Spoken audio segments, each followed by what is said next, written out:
Хотел бы вас поприветствовать приветствием ислама, мир вам, милосердие Аллаха. Тема моего доклада, я хотел бы так сказать, она подытоживает то выступление уважаемого первого заместителя муфтия Республики Татарстан Рустам Хазрата и также только что до меня выступавшего уважаемого Айдара Юрьевича. Я хотел бы остановиться на ситуации по Центральной Азии, на примере Кыргызстана, о тех угрозах, с которыми мы столкнулись сегодня на глобальном и на региональном уровне, именно связанные с мусульманской общиной наших стран. Как вы знаете, позавчера мы за, наверное, 15 лет, последние 15 лет, попробовали своими силами, это была частная инициатива наша, моя, провести первый форум исламских улемов Центральной Азии. На данный форум против идей такфиритских идей и экстремизма мы собрали представителей всех центральноазиатских республик, кроме Туркменистана. То есть в лице первый раз за всю историю Кыргызстана на территории Кыргызстана вместе сидели представители, можно сказать, первого заместителя муфтия Узбекистана, Госагентства по делам религии Узбекистана, со стороны Казахстана первый заместитель бывшего верховного муфтия Казахстана Дербисал Аджи, муфтията Казахстана, а также с нашей стороны. На данном форуме мы пришли, сделали, значит, резолюцию общую. Вы, наверное, читали, везде это была рассылка по всем исламским сайтам о призыве создания площадки, я так бы назвал бы это, для представителей и духовных управлений мусульман Центральной Азии, и для ученых уляма Центральной Азии с целью интеграции и с целью выработки общих позиций по, первое, противодействию угрозам нашим странам и угрозам исламу, мусульманам, по созданию площадки для проведения интеллектуального, я бы сказал, интеллектуального иджтихада в рамках ханафитского мазхаба с целью обновления подходов, инструментов шариата, с целью выработки рекомендаций и так далее. Да? То есть, по сути дела, тот процесс, о котором все мы ждали, постепенно уже начинается. То есть процесс интеграции исламских ученых. Потому что после распада Советского Союза, вы знаете, во времена Советского Союза существовал САДУМ, Среднеазиатское духовное управление. После распада начался процесс дезинтеграции, и были прерваны многие духовные личные связи между учеными уляма традиционной ханафитской школы, либо, что мы называем иногда традиционным исламом. Были нарушены многие связи именно в образовании. Результатом всего этого явилось то, что духовенство, традиционное духовенство, его как бы развитие или интеллектуальное развитие, да, оказалось неравномерным в разных частях уже независимых государств Центральной Азии. В Кыргызстане мы сегодня столкнулись с очень большой проблемой. В Казахстан то же самое.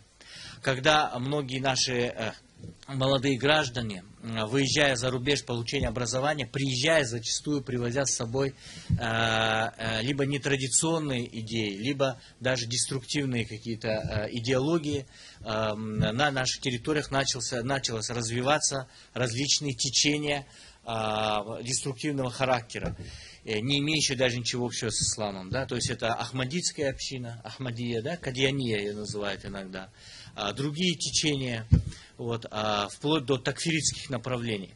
Я не хотел бы говорить на историю, хотел бы остановиться, что сейчас у нас. Недавно мы поставили, значит, подготовили концепцию, которую подписал президент, концепция государственной политики в религиозной сфере, где первое, подытоживая первого заместителя муфтия, то, что мы определили модель светскости. Существующие три модели, даже или две модели светскости, мы внесли именно понимание той самой либеральной или так называемой англосаксонской, что ли, модели, да, где государство является нейтральным арбитром.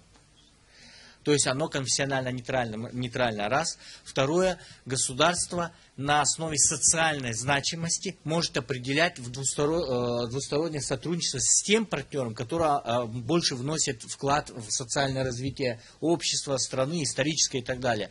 То есть, по сути дела, законодательно были определены рамки сотрудничества между исламом и государством. То есть государство признает и поддерживает, именно это вот как написано, поддерживает традиционные формы суннитского ислама на основах ханафитского масхаба и матуридитского вероучения. При этом государство признает все другие практики и формы ислама, исламской практики, то есть это шафиитский масхаб и так далее, те из которых не несут деструктивную деятельность и не угрожают основам государственного строя или общественной безопасности. То есть вот такими фразами мы решили многие вопросы. Да? Второе, например, что касается вызовов для наших стран. Вы сами знаете, что наша республика Кыргызстан и Казахстан, в особенности Кыргызстан, я не буду постараюсь быть политкорректным, сегодня переживает нелегкий период. То есть 2 раза у нас была революция или смена государственного строя силовым путем. Также межэтнический конфликт, Ожские события в 2010 году. Все это отражается. Борьба с коррупцией и также, возможно, ее эффективность, неэффективность. Да? Политические выборы.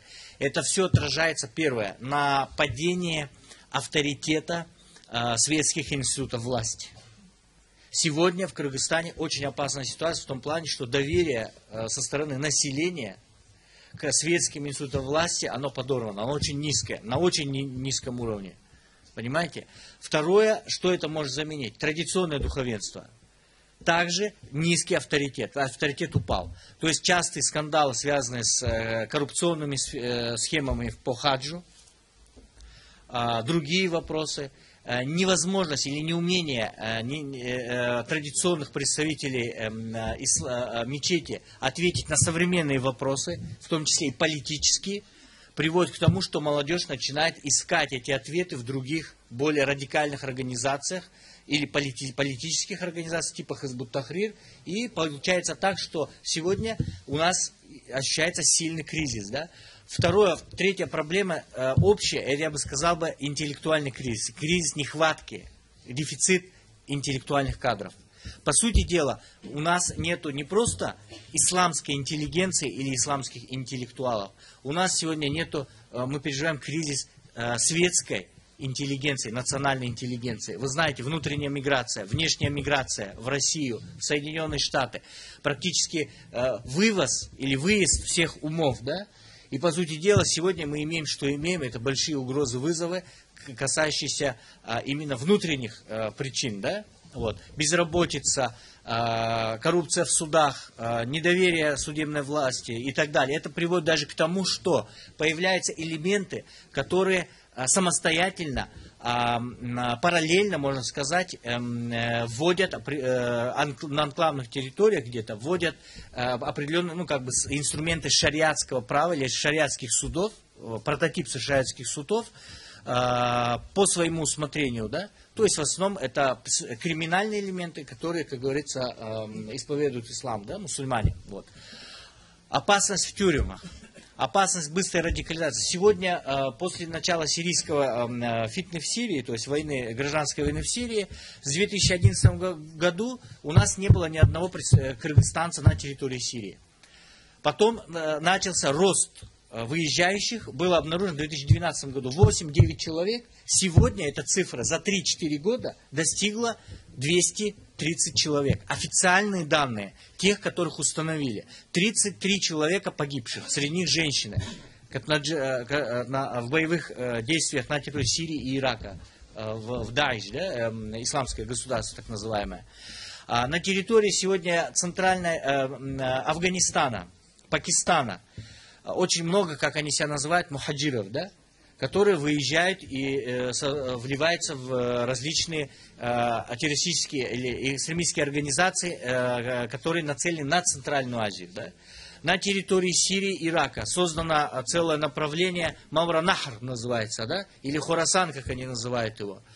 из представителей Центральной Азии. Очень много с Узбекистана, с Таджикистана, с Казахстана. По непроверенным данным, сегодня до 4000 представителей Центральной Азии воюют на стороне ИГИЛ.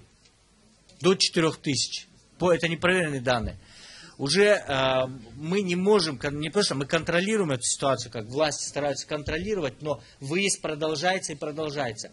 И в этом плане очень важно сейчас говорить, не просто говорить, а именно объединяться. Необходима интеграция и совместное противодействие. Каким образом?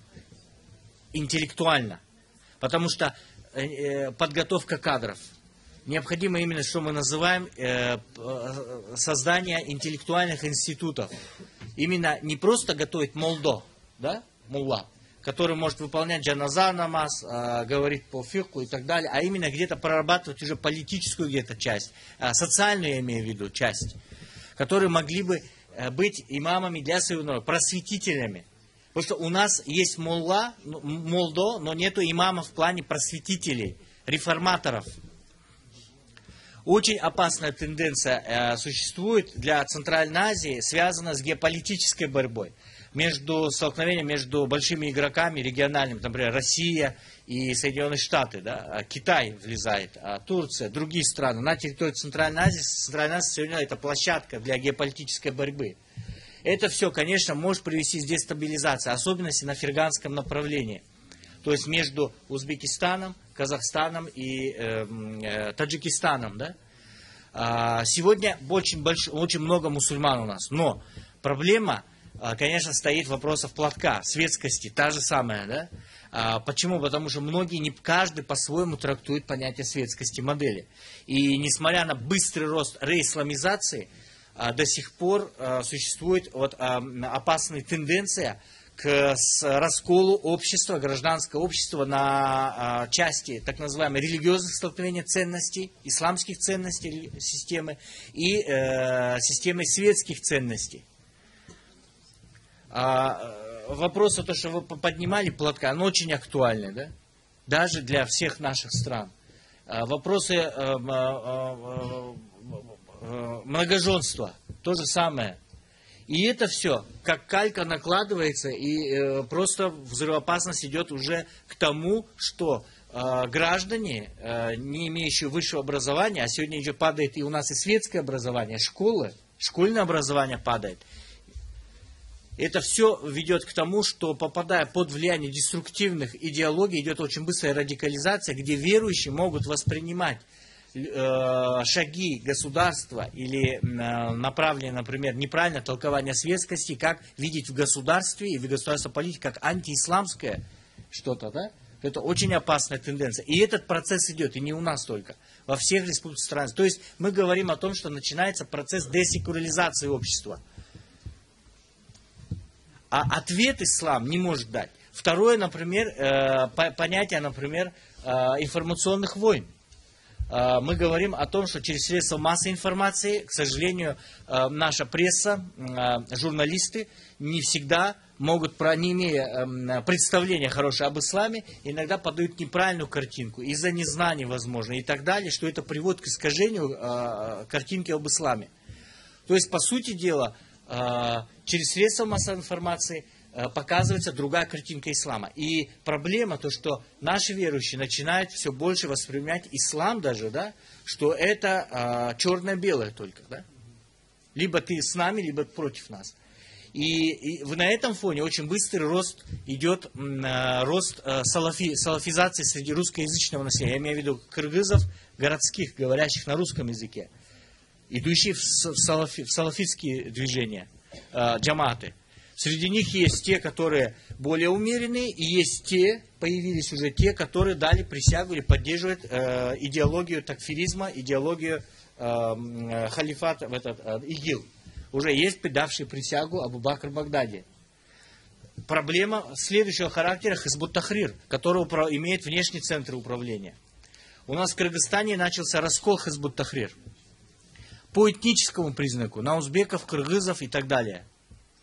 Есть часть, которая сохраняет идеи Хизбут Тахрир, другая часть малая, которая, разочаровавшись в работе Хизбут Тахрир, которые 20 лет говорят о халифате, но ничего не сделали, уже начинают принимать присягу и уходить под руководство или как бы подчинение группировкам Джабхату Нусра в Сирии или Исламского государства Ирака и Ливанта. Ну, то есть псевдоисламского государства, ИГИЛ.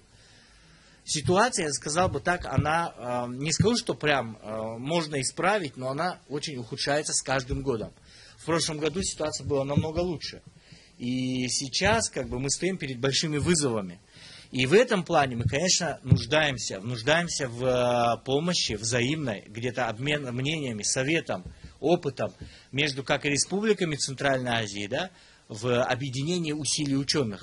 И в первую очередь связь с Татарстаном, с Казанью. Потому что все-таки у нас мы должны говорить о том, что нам необходимо создавать свои центры обучения на наших территориях. Потому что все наши джаматы, находящиеся на территории Кыргызстана, они все внешне ориентированы на другие страны. Все практически. Кроме муфтията, допустим. И то сейчас вопрос тоже, да? У всех есть центры внешнего управления. Если мы не будем сами готовить кадры, то нам их будут готовить другие страны. Имея такие центры, как Бухара, Самарканд в свое время, во время Советского Союза, имея историческое прошлое, название региона не Центральная Азия, а Маура-Нахр, да? Выходцев ученых, таких как имам Бухари, имам Сарахси, Бируни, ученые, Ибн Сина. Мы сегодня, извините, как бы остались без ничего. У нас нет кадров, у нас нет интеллектуальных кадров, муфаккирин. Нам нужен именно интеллектуальный иджтихад, пересмотр, возможно, инструментов донесения ханафитского мазхаба. И сейчас, уже заканчивая, я хотел бы показать буквально ролики, которые распространяются у нас в сети, которые смотрит молодежь, да, с угрозами. Сейчас. В медресе обучаются представители всех республик Центральной Азии. Есть узбеки, кыргызы, казахи, да? Пожалуйста. Это вот на границах близко. Это мухаджирин, которые уехали, вот наши все части.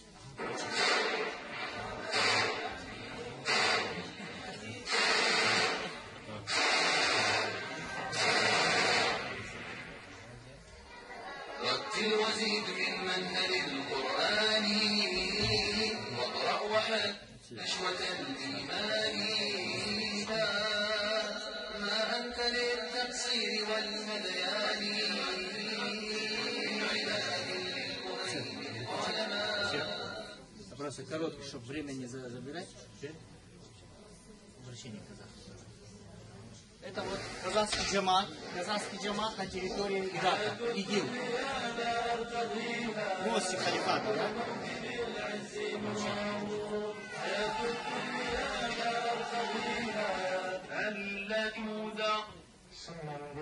Allohga iymon keltirgan bolalarımizga, abdularimizga Allohning dinini qaytularini so'raymiz. Nega?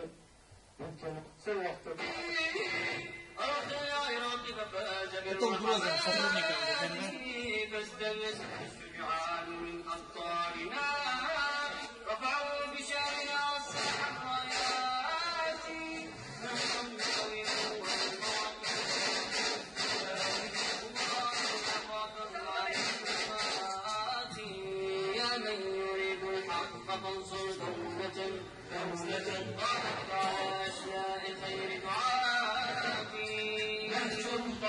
والمواقف شاهد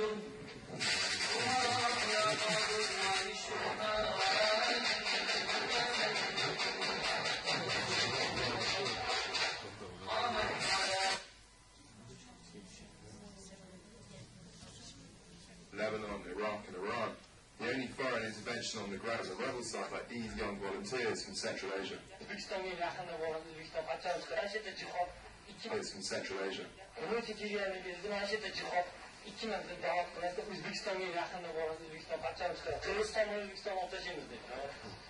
Birodarlar, biz Shom diyorlarida turibmiz, jihod diyorlarida. Inshaalloh mana Suriyani oz-ozdan fath qilishni boshladik. Biiznillah inshaalloh. O'zbekiston, Qirg'iziston, Tojikiston diyorlariga inshaalloh yaqinda kirib boramiz. Biiznillah. Sizlar murtadlar inshaalloh bitta arablarni qon oqadi inshaalloh. Kofirlarni so'yamiz inshaalloh. Все, мы выучимся. Вот. Ну, на этом фоне, конечно, есть большая угроза и в первую очередь имамам, те, кто выступает против ИГИЛ. Нас всего в Кыргызстане 2-3, кто выступает против такфиритов ИГИЛ. Остальные имамы молчат. Почему? Первое, есть угроза уже. До сих пор мы зовем государство, чтобы они приняли программу по защите экспертов и имамов и улемов, выступающих против такфиризма.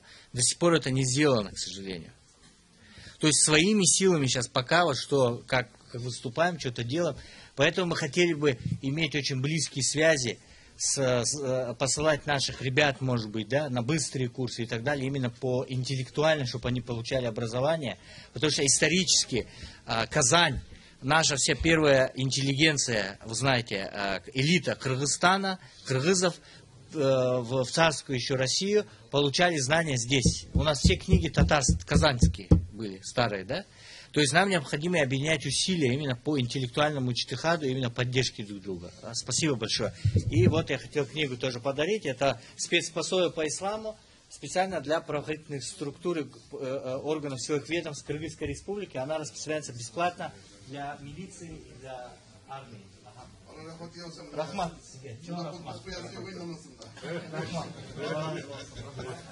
Рахмат.